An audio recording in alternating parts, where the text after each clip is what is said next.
Welcome to the Stand on Your Investment podcast, presented by UC Hunting Properties and Expedition Land Management, where professionals from around the country will dive deep into land management strategies, investing in recreational real estate, and all things hunting.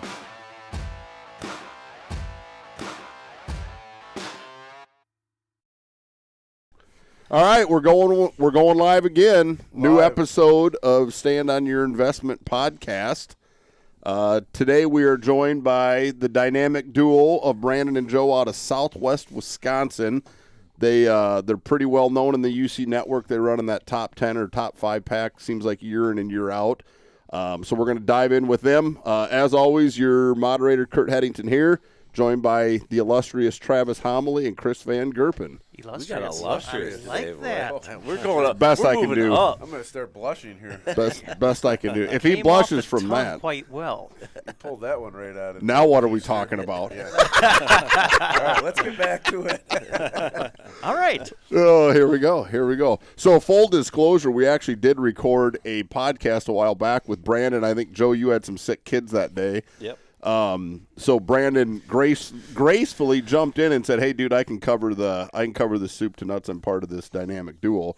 But because we had a epic failure with audio, here we are today, and maybe it worked out for the better for everybody because Joe got to join us. So this will be a good one. Perfect.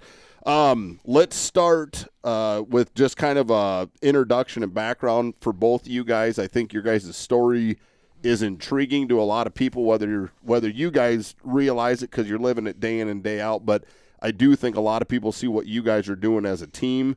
Give them a little, I always say, snapshot into your background. What got you into real estate? So we want to go deep. We go far back, way back, as we'll deep start as from scratch? as All deep as you can bring Center it. field, stands. Okay. You know, Put me in, coach. Yeah. warming up. All right. So We're gonna pull you out of the bullpen. I might be a little rusty. Yeah, we'll start with Brandon, and then Joe, you can jump in wherever. Yeah, by all means, Joe, jump in when you feel fit. Jump in and out. Our story. There's a lot of weird things going on in this podcast. I could spin it. Yeah. Our story, it's somewhat similar. We took a lot of the same paths, so I'm not going to speak on behalf of Joe by any stretch, but I'll tell you a little bit about my background from square one. So, again, Joe and I are cousins. We've worked together for 8, 9, 10 years. I don't know. Long enough. It works. 20 years. Feels like it. And, growing up, I feel like we've always had this competition together, but we never, it's like unspoken. So what I mean by that is like I'd be, 9, 10, 11 years old, and our dream, our majesty was being on television, being a professional TV hunter. So we started, writing in magazines and local newspapers about hunting stories, and quite frankly, Waddell was one of my largest influences. Looking at him and dissecting what he's done, how did he get to his level, and how did he navigate that journey?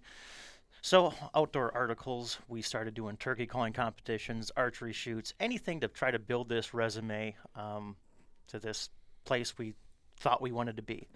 And we travel the country, do these turkey calling competitions. We'd have my mom or your mom run us around. We'd go work with different magazines, and we'd submit our articles all over the place just to try to get some recognition. I didn't know where the hell I was going, but I said, I'm going to try it. Yeah.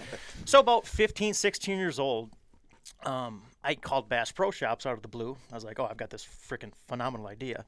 Y'all need to do a television show for kids, get more youth involved, and thinking in the back of my mind, like, this is your next generation of buyers. Position yourselves to the younger kids who are going to be shopping at Bass Pro. And For sure. I was like, oh, yeah, I'm onto something. So they talk to them, and they're like, yeah, whatever. Peace out. 3 years later, I see this press release online, and it's like looking for people this age to host this television show. So all the while, Joe and I we'd be scrambling out in the woods with, my mom bought me for Christmas one year a VHS, like the old school pop old in. camcorder. I mean, the son of a bitch was like one of these. You could like So you- literally hear It's it like a boom box. grinding. Oh, yeah. It was a boombox, and we thought we were pretty badass. We look professional now, so we'd film our turkey hunts together. We'd film our deer hunts. I remember one time, I shit you not. So remember, like on hunting shows, you hear the music in the background, the audio. I didn't know how the hell they did that. I didn't know what editing was and all that stuff.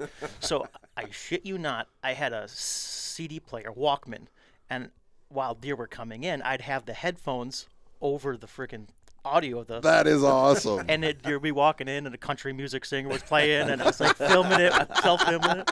I was like, that's how they do it. I had no idea. So, anyways, we had all this stuff built up. We had a bunch of our own DVDs and stuff, and again, just child's play, right? So all of a sudden, Bass Pro calls.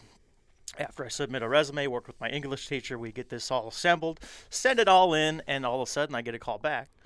Not as cool as American Idol by any stretch, but it was pretty badass. The outdoor version of Yeah. American Idol. Next Yeah. best thing. Right. So, long story short, started working with Bass Pro Shops for a number of years, throughout high school and throughout college. And meanwhile, Joe, well, I was the host. Joe was part of the videography team, Yeah. and we'd travel together all over stories we could tell That we won't tell. that we won't tell. We'd be in. That's on the next edition of Yeah. Hunting and Fishing Without Permission. To be continued on that. uncuffed. Yeah. Oh, we traveled all over the country. We'd go to Nebraska, Colorado, Florida, Kansas, Ohio. I mean, you friggin' name it. We were all over the place. And the thing with Joe is he's always had this really good eye for videography and photography. And some people have it, some people don't. For sure. You know, you can give me a camera or you can give you a camera and you'll take a picture and his is going to be better. You know, I'm not saying that, but he just He looked right at Back me. to that competition thing again. back to that competition thing again. So all the while, I feel like, and this is dawning on me, by the way, so we haven't, it's unspoken, but I feel like we've always had this competitive competition that we wanted to go places. We wanted to be somebody, be something. And all the while, you know, when I remember, I got jealous as hell. He got a free bow in the mail from this XYZ company, and I was pissed. He was really jealous. I was like, He's like, it's on now. he gets this free bow. So then I had to one-up him. Then I had to call this bow company and pro staff them, and all of a sudden I get a free bow. And then all of a sudden we were just going back and forth. And all the while, Then you got bumped up to field staff. it's funny. It was cool. But so we got onto this mission. We were doing our thing. It's like the reality TV stars that go bad. And I was like one of them guys. No, you got to an age where you say, okay, you're growing a beard. It's time to leave. You're not a kid Right. anymore. So I did the venture. Joe traveled the country filming, and the rest is history. So I'll stop right there before I go into any more, and I'll flip it on over to Joe. Like I said, a lot of it kind of parlays into what we've done from childhood all the way up through today. Yeah. And then, so with filming with Bass Pro Shops for the Next Generation TV show, when we were doing that for several years, I got involved with some of their other shows that they had. Winchester Legends, Bucks of Tecumseh, would go freelance with Bob Folkrod, Brenda Valentine, and some of the other That's cool. hosts on there. So got to travel around and stuff with Brandon and then some of the other hosts on those shows. So you got to see it broad and wide. I mean, if you were riding around with Bob Folkrod, especially in that era, he was a big player. deal. Yeah, he was a big So was baller. Brandon. Yeah, well, right. Boy, I don't know about that. Yeah. So it was. So you got a lot. I mean, your experience was deeper than just the Bass Pro and what you guys were running around doing as a kid. Joe, you were running around with some very established, per se, celebrity hunters in the industry. So you got some exposure. When for at sure. that time, you're one of the high-end camera guys. If I they're wouldn't putting you go on that as one far. of those guys, I mean, they didn't put. Yeah. They weren't pulling me out of the stands to go film anybody. No, those were some guys. The dude's good. Like, no bullshit, no bias. The dude was good. like So- really, really good. A lot of those shows, I'd go film, and then like with Bob Folgrad, he'd come to Wisconsin, and then out in Kansas and stuff. We did a couple trips out that way, and then see what else was it. So when you're Freelance with- doing this, Joe, are you still using that old camera that The VHS yeah. one. Yeah. Yeah. still With the Walkman. Wham! Still when using did it to you this step day. up to the new camera? It's funny, like as technology like continued, the big camera that we had actually they got smaller. It was like, oh, collector's item now. yeah, Right. it's an antique. It's Antiques Roadshow showed up and we sold it and pawned it on there. Well, it's I'd funny say, because that brings back memories. I remember my college roommate and I literally took like the foam egg carton, Oh God. or you know what I mean, Yep. like the sound dampening stuff, and we literally wrapped it around ours with duct tape, so you had enough room to hit the zoom and Oh, record. nice. But like when you were running that, you could literally hear it grinding, and I'm sitting Yep. there going like, dude, if I can hear this, Yeah, what's I a can- deer thinking? You yeah. know, but yeah, it's amazing they ever got anything shot or killed on Little video. WD Pull the 40 tape in the out and all reels. the tapes are winding Right. everywhere. Oh, the that's funny. shit that you do to, and looking back at it, it's always fun. Like we'll never go back in the old archives and say, oh, remember this or look at that. Like whatever. But it is kind of cool. I'm sure when we're old and gray, it'd be something to look at. Got a little gray going on already. Every year it gets worse. Because of me, probably. I'd So- say one of the more memorable ones too, besides some of the trips we've been on, was one to Alaska with Jason Elam. Used to kick Nice. for the Broncos there, and then where did he go after that? Atlanta? Yeah, I think he played for Atlanta for a cup of coffee. Yeah, yeah. Cup of coffee. So that was adventure up there, but Yeah, I remember when you called me. You're like, it was like, cold in September up there. So I'm excited for him. I'm like, oh, dude, I can't wait to hear the story. This is gonna be badass. Awesome. And he's like, I was like, how was it? How was it? How was everything? He's like, it was all right. Like, what do you mean it was all right? What a fucking chance of a lifetime. Like, you're grizzly bear hunting, you're caribou hunting, you're out in the freaking middle of nowhere. You're just like, honestly, it kind of sucked. He's like, it was freaking single digits at night. It was cold. Everything was always wet. It was always marshy, slop. I was like, no kidding. I was They like, told us the weather was going to be upper 30s. Yeah, it got single digits. At night it Well, got that's cold. because you were dealing with Celsius and not Fahrenheit. yeah, that's what it was. Right, exactly. Sneaky. Yeah, that's what it was. Well, I think you're hitting the nail on the head though with that, because I mean we all see the grip and grin behind a big 10-foot bear, and you think, oh, that's so awesome, Yeah. I want to do it. And the reality is, I'll bet it's single-digit percentages of hunters that could even bear the conditions to be there. Yeah. Everyone that goes to Alaska has a misery story. Everybody. Yeah. Well, they all go, and then they take about a year off before they're like, man, Go back. maybe I'll go back again. But when they come back, they're like, I did it. It was awesome. The experience was great, but I'm good. I don't know if I want to do Yeah. that Yeah, to myself good. again. Good. That would be me on that one. Yeah. Well, and it'd be one thing as the hunter, right? You got the Yeah, adrenaline, 100%.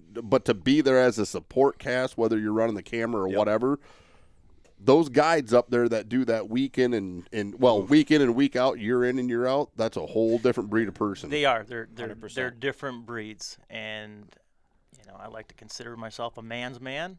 And those guys are built different, boys. Oh yeah, I mean most of them smoke Marlboro Reds and look Yeah, like dude. Twisted Steel. Like yeah, you think you got bar fighting stories? Ask those guys. Yeah. for real though.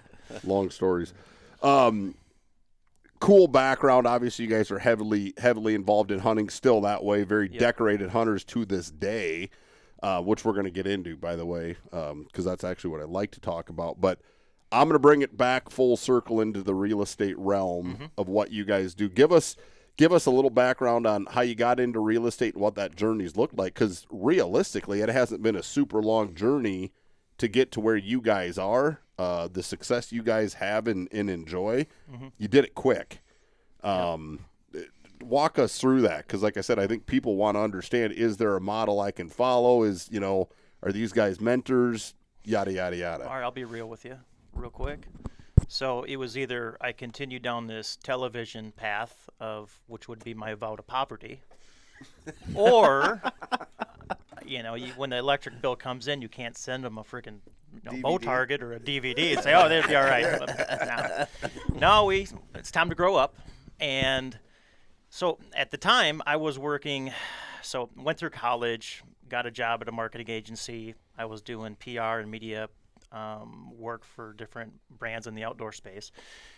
That's when social media was kind of coming on strong, and the hunting industry tends to be a little like the old Cadillac that just keeps putting along and a little behind the scene, a little slower. So all of a sudden, I seen like opportunities pop up. So I was Lights like, were going off. Yep. social media, boom. So I started working in social media. Had my own business, living in Texas at the time. I was, not to pat my own back, I could do craps less, but I was working with Ted Nugent, some of the Buck Commander guys, Duck Dynasty, some work with them, and a bunch of different brands within the outdoor space as well. Did that for about 4 or 5 years. Couldn't get away from it fast enough. I said, peace out, sold it, I'm good. Being in front of the computer 24/7 and answering to other people, not my cup of tea.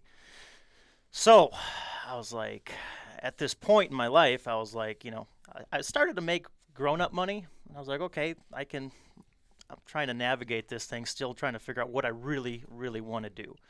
And all of a sudden, I don't know what spurred, but I was like, what about selling hunting land, farmland, country homes, stuff like that. Stuff that brings me back to who I am. Where right? it started, right? Yeah, where it started. And it brings it all full circle back to my roots. And I jumped in. And, my first year, it was kind of a learning experience, a nice learning curve for, what it's all about. And from there, it's just you hit the ground running and you just go for go for gold. So that's how my unique story of how I got involved into real estate. And it was more or less just out of desperation to do something better and to, find myself and bringing it back to where I wanted to be and I needed to be. And in the field, in the woods, those are my warm and fuzzies. And we all have our little warm and fuzzies. And that was my warm and fuzzy.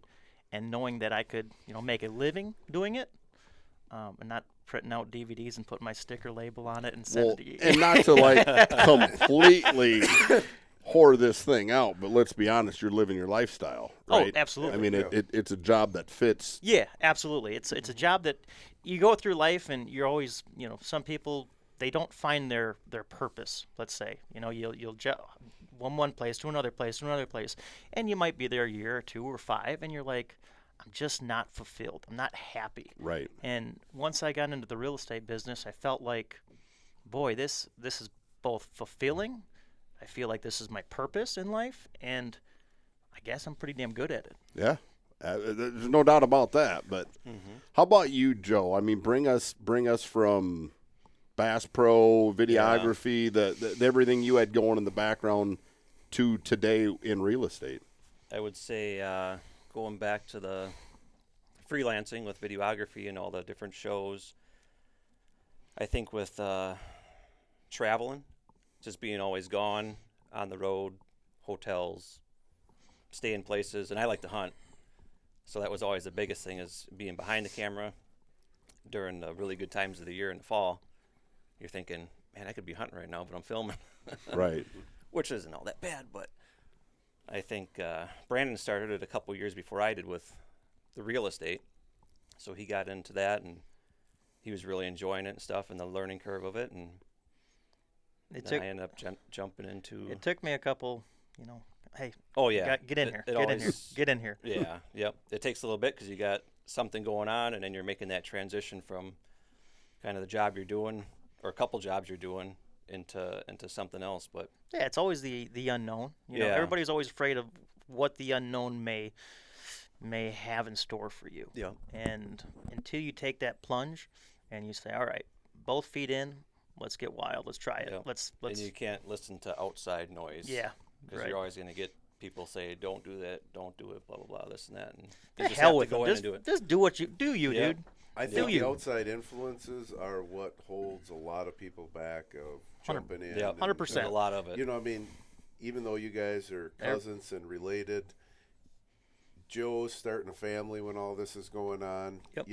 Brandon's going, just running with it. It's at the end of the day, you just got to do what you got to do. Yeah. And take that social pressure and throw it out the window. Well, and who hustling's cares? hustling, Right, right? exactly. I mean, Yep. at the end of the day, it doesn't matter what you're doing. If you winners are going to win, Yeah. right? I mean, that's just what it If boils anything, down that to. was more fuel.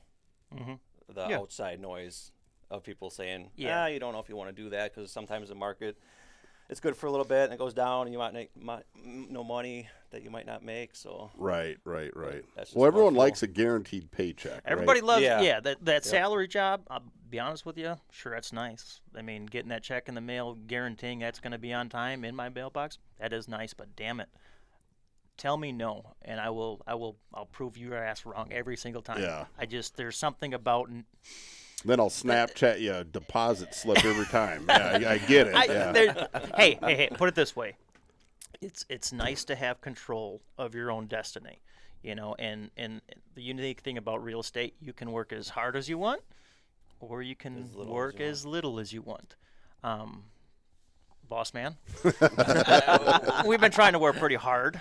There's no for the most there's part no of it. 9 to 5. Yeah. But we actually like that better Yeah. because you got a little bit more flexibility. Sometimes you're up at 6 in the morning and work until 8, 9, 10, 11 at night. That's okay though, Yeah. because you can kind of shift things around. And One, both Chris and I are outsiders looking in, right? So we're not real estate agents, we're not brokers, yet we've been around it enough and basically drinking from a fire hose to understand it because it's its own culture, right? But the reality is I see no correlation to the rates of failure in real estate. Like, you guys are hitting the nail on the head, right? If you treated it like a 9 to 5, I think you're already setting yourself up for failure. Correct. 100%. Right? Because when the phone rings, you answer Yeah. And because you don't know. Yeah, and that phone gets annoying after a while. So Sure. does the computer. So does everything else. But guess what? That's a job I chose, and I'm going to not only be good at it, I'm going to be great. And I'm going to dominate on top of that. Yep, and you guys do. Bringing us right to where I wanted to go with this. I know you guys last year ended the year in the top 5 of all the real estate agents in the United Country, and just to put that in perspective for a listener, if they don't know, I mean, last I knew, there's 5,000 plus agents for UC. So to run in that top 10 ring is basically ridiculous. I mean, the numbers are insane. So to say you're successful, I think is a huge understatement. Now, on that note, you guys do it a little different. Like I said, you're the dynamic duo.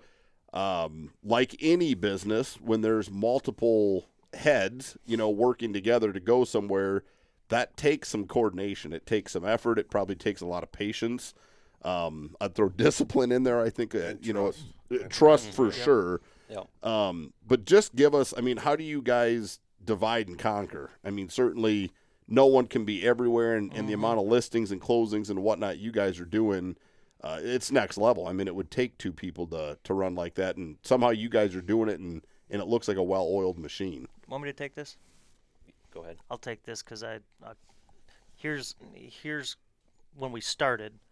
I was working solo for the first year and a half, 2 years, and then, when Joe, I got Joe in. I guess we didn't really think of it as, okay, let's do a team approach and let's do it this way.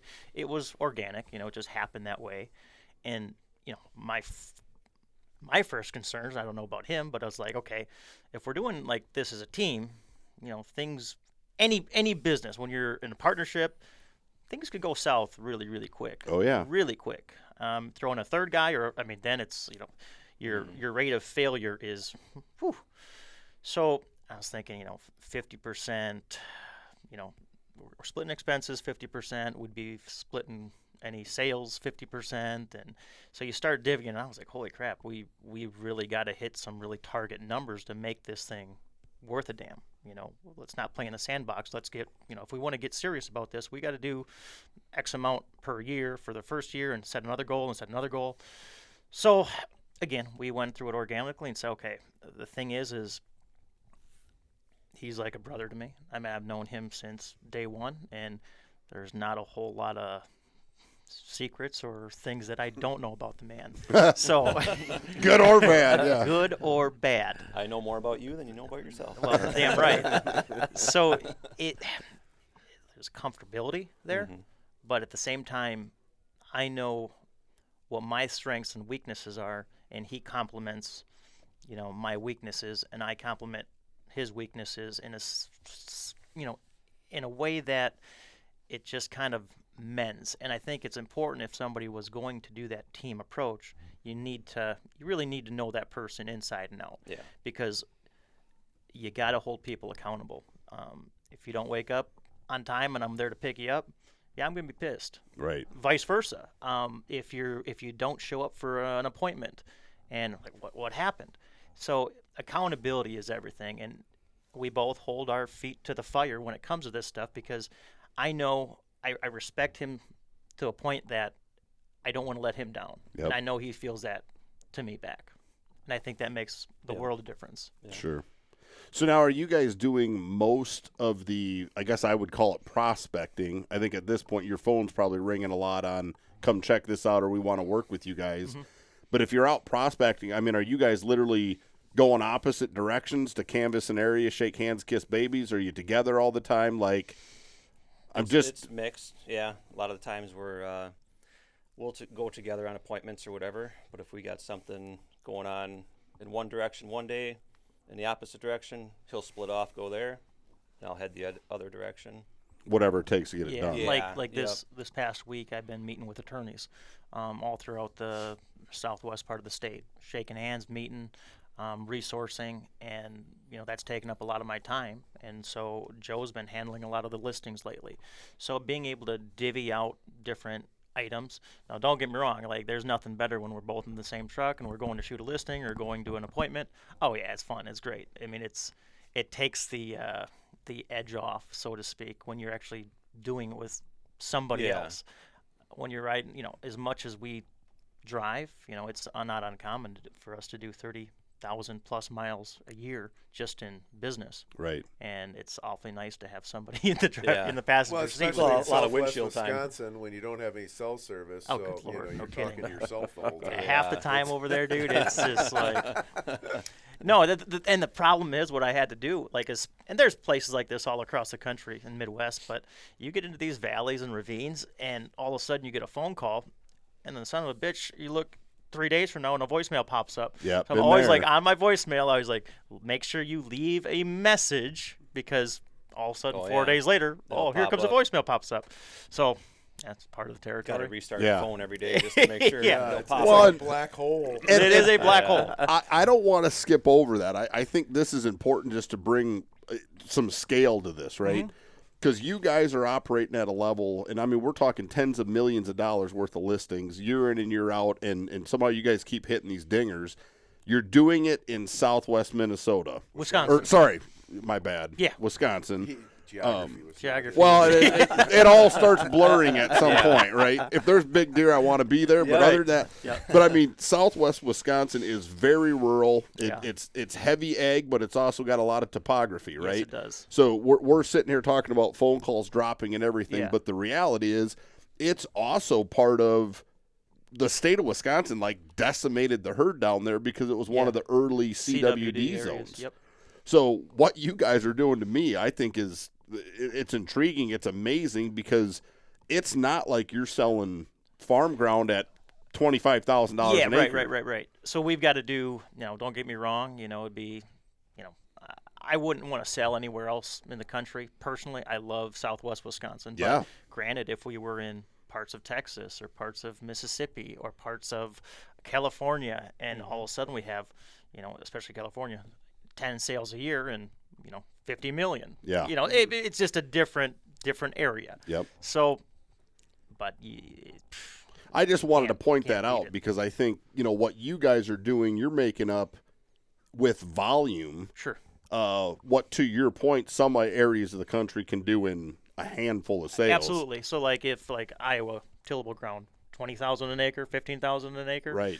Versus what we have in Southwest is, 5,500 an acre. So it takes us 3 times the amount of property to match that one property that sells. So it is what it is, but But we're I think it's awesome. Yeah. I mean, to Where be we able gotta to do close that. X amount of more listings just to try to get that volume every year. Right. and increase your volume. So then you got to get that many more, and it's just Yeah. it's a big snowball effect. Is It what is. you're dealing with.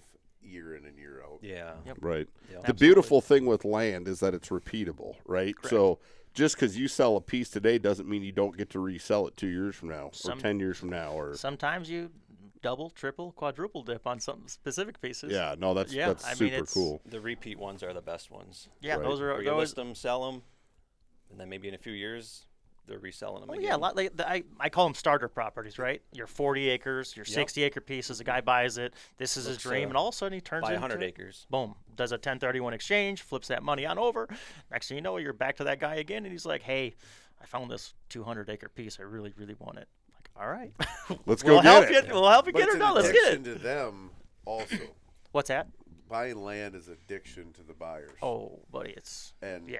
getting Yep. that next piece, developing it, selling it, getting the next one, and things change in their life. Yes, They might have absolutely. a relative pass away, leave them some money. They might have done good in the stock market, and they just keep on adding. Everybody's got a story, right? Oh, absolutely. Yep. And it's fun hearing those stories on how people have built their wealth to get to the point to be able to buy the land. Or But a lot of these guys, the real organic ones, they'll start small and work their way up over a course of the year or a course of many years, and next thing you know, they're sitting on 450 acres, and you're like, "Damn, good for you." Yeah. Like, that's awesome. That is Well, and the fact that they keep calling you back, I mean, to your point, like those guys that you're selling and buying for 4 or 5 transactions in a row, Yeah. obviously you're doing something right and treating them right.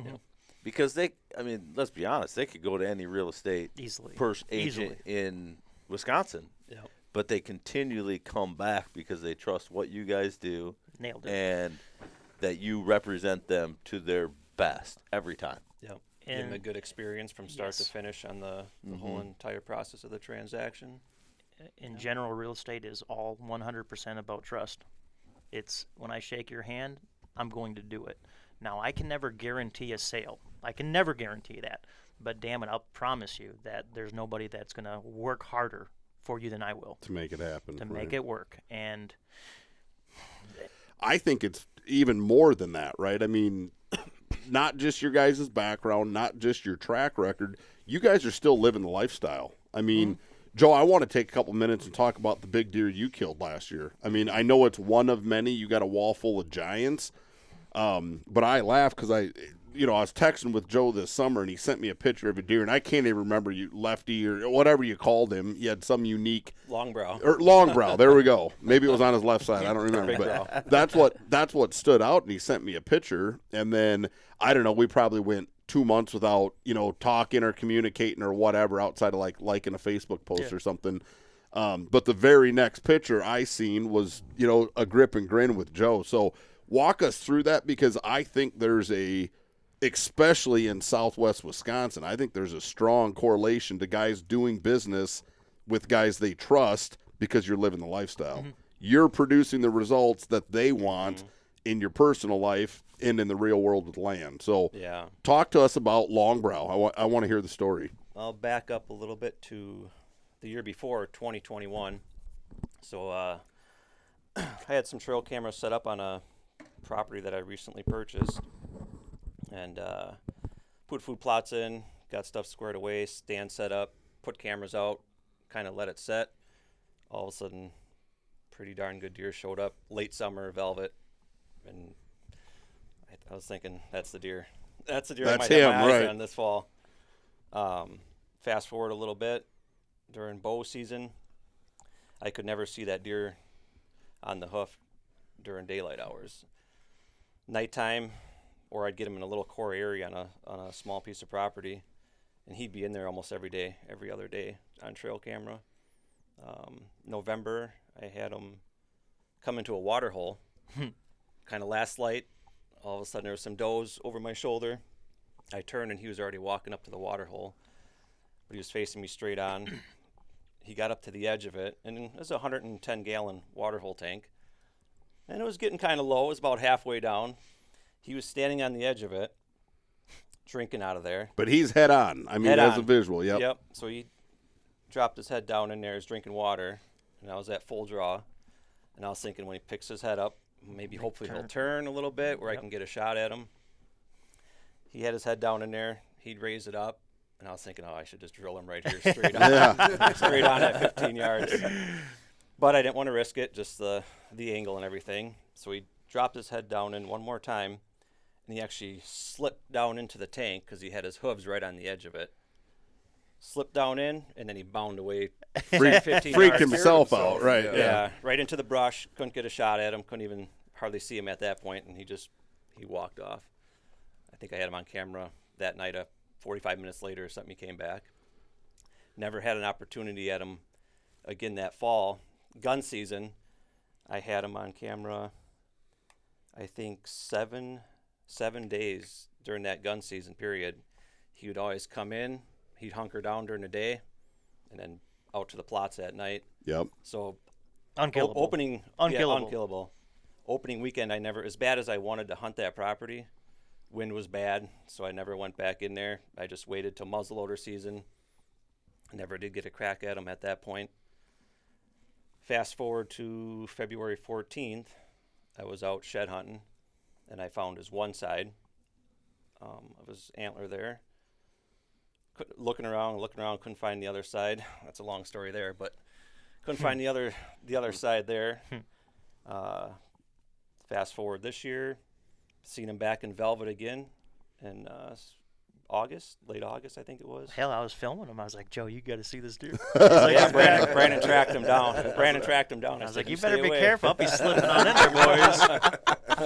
I'm filming off my video camera, not my VHS, my little video camera out the truck. I'm like, the VHS out there. I was like, shit, he's big. Damn, he's big. Yeah. And I was taking pictures off of it, sending it to you. He's like, oh, yeah, I know. Yeah, It's yeah. like, all right. I told him, I said, that's off limits now. Don't be going Right. over there. Well, I know where all of his cameras are. Except for the ones that are up above. Yeah. Right. The trick cameras. Yeah.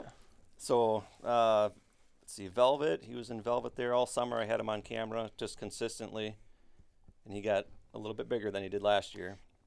And then we were down in Kentucky, bow hunting down there. And then I was getting him on camera, and that was early September. So then our season opened up the 15th, 16th. Something like that. Yeah, opening weekend. I hunted on Saturday, opening weekend. Neighbors were up and riding four-wheelers and stuff that weekend, and it was pretty noisy around there, so I didn't see much on the opening evening, some smaller bucks and does. And then the next evening, I went out to the same spot, and the soybean field. I was sitting there, and I was on my phone. Yeah, weird, right? You know, looking down there for a couple minutes, and I looked up, and all of a sudden, Hold up. You were sitting on the ground. on the ground. Yep. On the ground. Really? There was no good spot for a tree right there, so there was a deadfall. Really good cover though. Deadfall laying, bunch of cover behind me, sitting on the ground, and all of a sudden, I just happened to look up, and he was standing 35 yards away, just my gosh. chowing the soybeans down. Do you think he was bedded in the soybeans and just stood up? No. He was bedded in his No. phone. And he Nope, he was in the woods, but I think he was kind of hunkered down over the weekend. The neighbors and stuff were up riding the four-wheelers around. Yep. Because I didn't have much activity on Saturday night on the cameras, but once the neighbors ended up packing up, leaving early Sunday afternoon, those deer, they know. Yeah, boy. Oh, yeah. And Damn all right of a they do. sudden, I don't even know exactly which direction he came from, but I looked up and he was 35 yards away, just chowing those soybeans down, and it was probably about 5 days after that they really started to turn yellow. Yep. So You he got probably a knew. little window. He probably Yep. knew he better fill up quick. But Yeah. he was standing there, broadside. He got to about 30 yards, and he looked the opposite direction, and that's when I let the arrow sail at him and double lunged him. He Yep. went probably, I'd say 45, 50 yards. You knew he was toast. Yeah. pile up in the beans then, or No, it just right on the edge of the woods, just inside the woods. I seen him kind of take one bound up. I think that was his last breath, and then I heard a crash like that, and then that was it. So I waited probably an hour and ended up going over there, and I peeked in the woods, and I could see the rack sticking up. So I love that story, and that deer is awesome. Brandon, bring us full circle with you. You hunt extensively throughout the Midwest. You're hunting multiple states every year. The thing that comes to mind with me, I think one of the first things Trav ever sent me was from a couple years ago when you shot, I think I'm going to say this right, but 3 180s or 180 plus in 3 different states. Walk us through that, because, I mean, that's almost hard to even, like, wrap my head around. That was a hell of a year, dude. That I would say. Where's that horseshoe at? Yeah, right. So Joe and I bounce ideas off each other all the time. It's like no different than you guys or Travis calls me, and the cool part when you have a group of buddies, hunting buddies. What do you think about this approach? What do you think about that? Should I do that? Have you tried this? And then you start bouncing ideas, and we'll do the same damn thing. So for me personally, everybody has their little widget. Like, what's your go-to? My personal thing is barometric pressure, hunting. The weather changes, right? So it just so happened to be that Wisconsin killed a mid-50s deer opening day, first sit, boom, that night. Knew he was coming in the area, boom, done. Went to Illinois, early October, had a storm front move in. I was like, yep, I got to get in that stand. All of a sudden, a 183-inch deer comes walking out that I watched all summer, boom, killed him, done. Went to Kentucky and killed another 183. He was about 180, whatever. Big enough. Big enough. Killed him, and it was there was a Kansas deer too. He was 175. So I killed 4 deer that year, and every single one of them was on my first day, my first sit. Now, granted, perfect world. That sounds like, oh yeah, it's easy. No, it was stupid. It shouldn't work that way. But I always have this sense. I always tell people, like, it's a mind frame. So when I enter the woods, I expect to kill. Like, I'm going there for a specific purpose. Now, trust me, it doesn't happen on script all the time. But when you go and you venture, you're like, all right, I've got the barometric pressure's rising. There's a storm front moving in. The weather's right. It's this time of the year where deer should be doing this, that, or the other. And I got the wind to my advantage on this side. So you put this script together. Not often does it work all the time, but damn it, it increases your odds. Yep. And especially when you're piss pounding, a farm and people that just go time and time and time again. Mm-hmm. It's like, no, just stay the hell out. Get in when the getting's good. Yep. The best advice is hunt less. Honest to God, less is better. Less is so much better, because just go in and kill them. Stop dating them and flirting with them. Get in there, get your ass on the stand, and kill them. Yeah. Done. And again, that was a hell of a year. Last year I had another bang-up year, killed another 2 booners, and I love traveling, though. I love being able to go hunt different states and chasing different deer and different topography and different cultures, and I enjoy the hell out of it. It's good people, man. Like, and it's different country. You're learning all the time. I mean, you do different things in Kansas than you do in Wisconsin.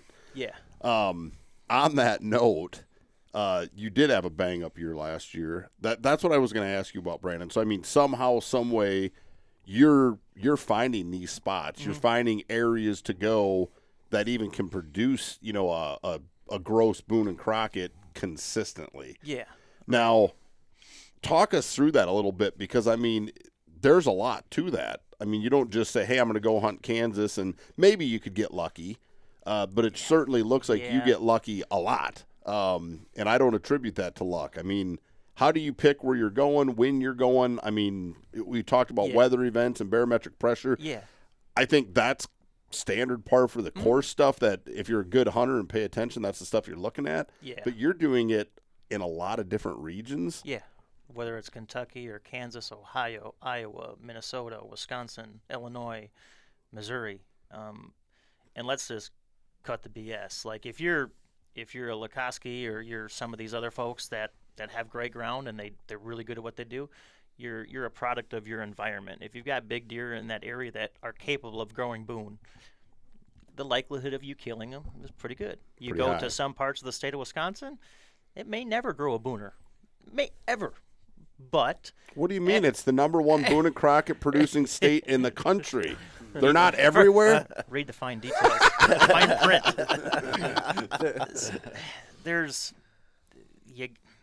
Number 1, you got to be where they are. Period. End of story. We all can agree on that.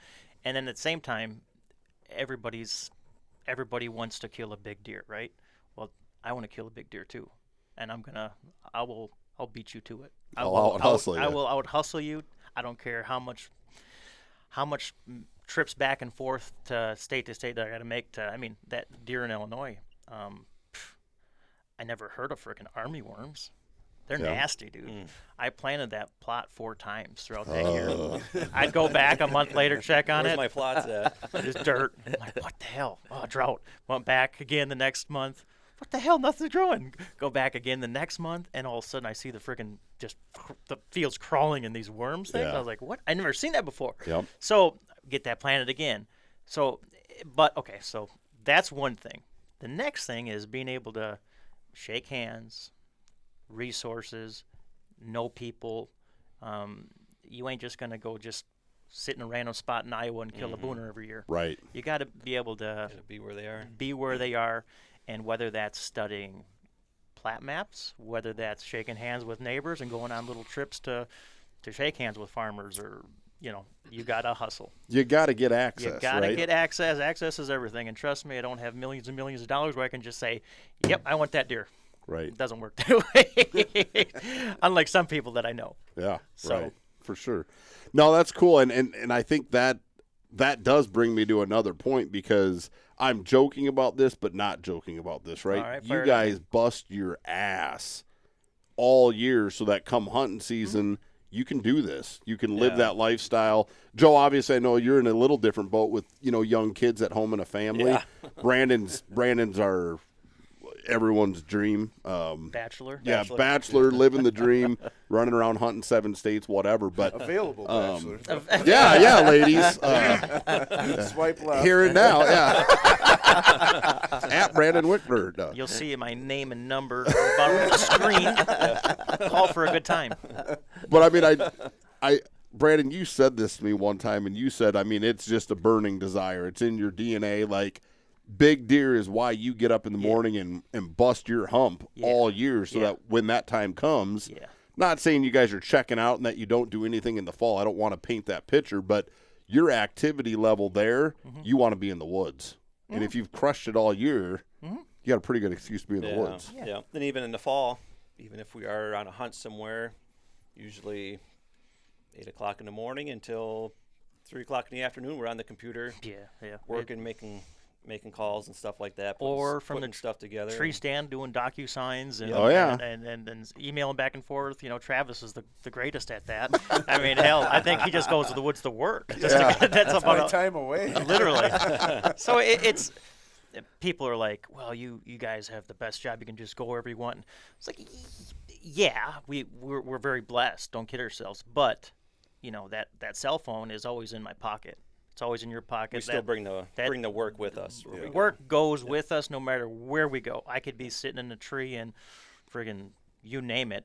And if somebody has a question, email or text. And when people call, I'll say, get back to you in a little bit. Text me. I'm hunting. And everybody's like, oh, no worries. No, oh, I'm sorry. I'm like, no, you're good. You're fine. They don't realize you've hunted 75 days in a row. Yeah. So, like, it's... But I do think that's another layer of like I said, outsider looking in. Oh, right. That's pretty cool, right? You guys are at this level of success in play. Most people can't do it, right? Yeah. Most people couldn't find that balance, and you guys do a nice job juggling it. So it's good to with real estate. You got to remember we look at ground 24/7, 365. So we're always learning. We're always studying. We're looking at different topography. We see so many properties throughout the year, right? And a lot of them we'd love to have ourselves. Don't kid yourself. There's a lot of great pieces of ground out there that we sell, but every time we put our own trail cameras out and you start documenting and putting a portfolio together for this farm you're going to bring to market, and there's always something to learn. It's just like it's always a lot of tricks. And there's maps even of your own properties that you look at day in and day out. You will study the map them. doesn't change. I mean, it might change, in 2 years. Yeah, when the new Google photo satellite. does, Yeah. But we look at it hoping that something's just going to pop out at us, and that also is with our listings too. It just helps shape what we can tell the people Yeah. and how to hunt it. Yeah. And It's no difference than Gerpsy. I always send him a map, and he goes nerdy on me and sends me all these, maps and everything. And then we break it down. I'll call him. We'll break it down and say, well, I was on the property. I would move it a little Yeah. bit. So even though maps are great, you still got to be on the dang thing. you still do. Yeah. With Yep. cameras, boots on the ground, drone photography to get everything that's current with stuff that's not current Yes. with maps and put it all together. Yeah, to tell the story. Yep. Well, Yeah. and with a hunter's perspective, right? Yeah. So, So when- certainly you guys look at it different than, I don't want to say a normal person. No, but let's say a buyer shows up to property A, 100 acres. He looks at it. He looks at the timber. He says, okay, it's fairly open. It's pretty. Walks the boundaries and says, okay. And what I'll do and what Joe will do is we'll take that buyer, and it's a learning lessons for them. It's all Start and it's, diving in. You start diving in to say, okay, you've got a bunch of red oak and white oak. White oak market is hot right now. Probably want to take some of these down. Leave your acorn producers, but Yep. it's pretty thin in here. So take your money off of it. And then, oh, by the way, we're going to put a plot here, and you guys are the best at this anyways. Plot here, water hole here. We're going to blow a trail system through here. And then you start deep diving into this property, and you start dissecting it. That is the best. Like, I love that. Yeah. And all of a sudden, you could see the buyer's eyes get bigger and Yeah. bigger and bigger, and they're like, oh, shit. Like, I see the potential. I got something special, right? I'm taking a raw piece of dirt and turning it into a mecca. And they see that and they're like, oh, yeah, I got it. And then you start, we don't know what that neighbor's doing or that neighbor's doing, but, everybody's goal is how do I hoard deer into my farm? For sure. I want to hoard every damn deer I can get into my little pocket. And then how do I access it And without blowing everything out of there, getting in and getting Well, out? and I guess that's what I meant with, like, when you guys are looking at a farm, you have a hunter's perspective Sure. that's different, and a lot of times just sharing, Yeah. what we would consider, I don't want to say random knowledge that you pick up through years and years and years of hunting, setting up farms, tweaking farms, whatever you want to call it. That's a whole different perspective, and I think it's a value set that you only have truly living that lifestyle. So That's the good thing about the United Country, the Hunting Properties Division. A lot of these land agents, they know exactly what they're talking about. Yes. They're deer hunters at heart, and they have such a burning passion for whitetail and respect for that game. When it comes to land, they know how to put that jigsaw puzzle together. And some buyers, they already know. They're good. They're like, yep, I got it. Some, they want to learn. And hell, I'm happy to do so. I mean, I'm happy to banter, go back and forth. one, what a value add. Yeah. Right? Because, I mean, how cool when you guys get the picture of a client's Oh, kid hell or yeah. the client themselves Yeah. killed a That's- huge that's the deer that best, you dude. helped That with. is the best. I mean, yeah, that's awesome. All of a sudden, they start popping involved. Joe and Ben and Brad, and they're like, oh, that's awesome. Yeah. That's the greatest feeling. It is. It's Rewarding. satisfying, really. Right. That's We'll talk about getting in at base level. I mean, you got in when they bought it, not Yes. coming in later No. after they've been working on it. Like they had enough faith. Man, if these guys would want to hunt it, then man, I should probably want to I'd be buy this like, hunt this too. absolutely. On that Absolutely. northwest corner, there's that little ridge. Go underneath where the military crest comes around during the ride. I bet them deer are gonna. And all of a sudden, he's got to stand there, and I'm like, kill that thing. It starts sending me pictures, and boom, here it is. Death. Like, oh, that's awesome, dude. That's great. No, I think that's That's super the cool thing cool. about like this end of real estate that a lot of other agents across the country world, they don't get to experience, because it's one thing to just slap a for sale sign in the yard and say for sale, but we're a hell of a lot more intimate with our buyers and sellers, because I feel like we really do care. Well, the best agents are not transactional agents. Correct. I mean, of all the stuff that we've done, all the agents that we've met across the country, it don't matter where they're at. If you look at the podium, in that top 10 that we're going to see at the National Convention here shortly, guarantee you none of them are transactional agents. Right. Right. They all go and do what you guys do, which is go above and beyond for each client. Doesn't matter where they bought it. Honest with them, help them do those things, and maintain those relationships. And those things takes time. Yeah. It does. Yep. And then building the trust. Yeah. Yep. When you're always cultivating, 100%. right? Because good breeds good and so on. Good breed's good, but I always, take a tidbit for other agents listening is number one thing is trust. Because you got to remember, if I'm a seller or I'm a buyer, I hate salesmen. Yep. The first thing you do when you walk into a car lot, here's that greasy son of a bitch coming my way, smiles. I'm like, oh boy, here we go. It's the last person I want to talk to. He comes, hey, how's it going? Give me his business card, and we're all put off by that. Am I right or am I wrong? No, You haven't you're even right. put the vehicle in park yet. Hell That no. means they're at your They're window. running out. And I'm like, oh boy. So if you can't build trust with that buyer, that seller from the get-go, and you're going to have a hard time moving forward. And it's because sometimes you get, whether we like it or not, you're painted in or stereotyped into this segment. You need to break away from that. Sure. And diversify and show, break through the noise and clutter and really show that you're not just the average person. Well, and the cream rises to the top. I mean, you guys are Damn right. living proof of it, right? What you've done in Southwest Wisconsin's incredible. Leave the listeners with a golden nugget, and I don't care, Brandon, Joe, or both of you. You guys are incredibly good at what you're doing. We've covered a lot of it. If there was one tip or bit of advice you would give to gain the trust you're talking about, or to be next level, to be viewed next level, give it to us. What's the Brandon and Joe? Like I said, we know there's not secret sauce. It's hard work. Mm-hmm. But if you were going to give one bit of advice to a new agent, what would it be? Mm-hmm. My personal advice to that new agent would be, don't get in real estate if you're just thinking about making loads and loads and loads of money, that it's just going to fall from the sky and you just have to put a little work in. This is just like any other career or entrepreneurial venture. You need to put everything on the table. I'll tell you a quick story. Before I got into real estate, I went to a pawn shop. I had a few guns. I mean, I was pretty dry on the old dry powder, let me tell you. And I never thought in a million years I'd be going to a pawn shop to pawn off some guns. And I'm like, boy, shit's getting real, boys. Yeah. And so that's what paid for my education into real estate. That's what kind of got me going. And then, having a little bit of an emergency backup plan with some funds to start off the gates running with some marketing. You're never going to get anywhere in any business without just true hard work and grinding it out, because oftentimes there's no elevator to success. It's always a long ass stairway, and sometimes when you're walking up that stairway, you're going to fall and you're going to come back another couple stories, and then you're going to get back up. It's just you're climbing that mountain every day, and being able to know deep in your heart that you've got a purpose. This is your purpose, and you will conquer it. Yeah. Ultimately, but I don't care if it's getting up at 5 a.m, going to bed at 9 o'clock. Somebody emails you, you email them back right away. Yep. Somebody calls you, you call them back right away.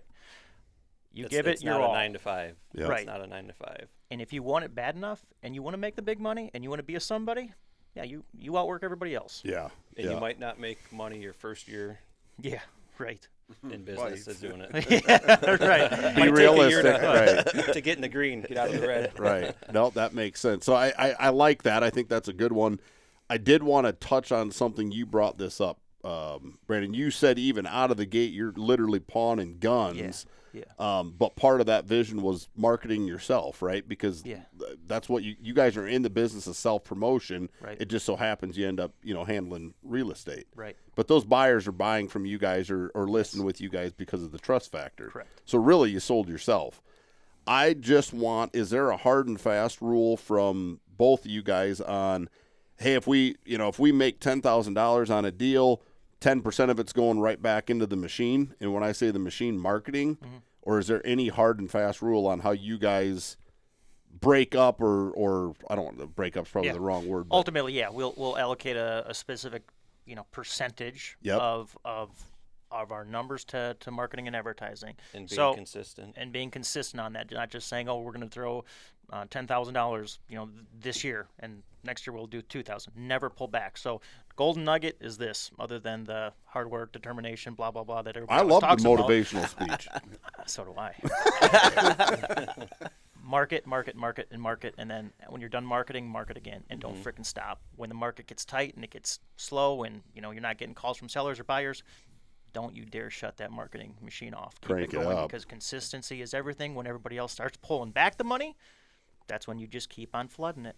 And being out there in that space, people seeing your name and your face and your company and repetitious, frequency is everything. Yep. That's when the tables begin to turn.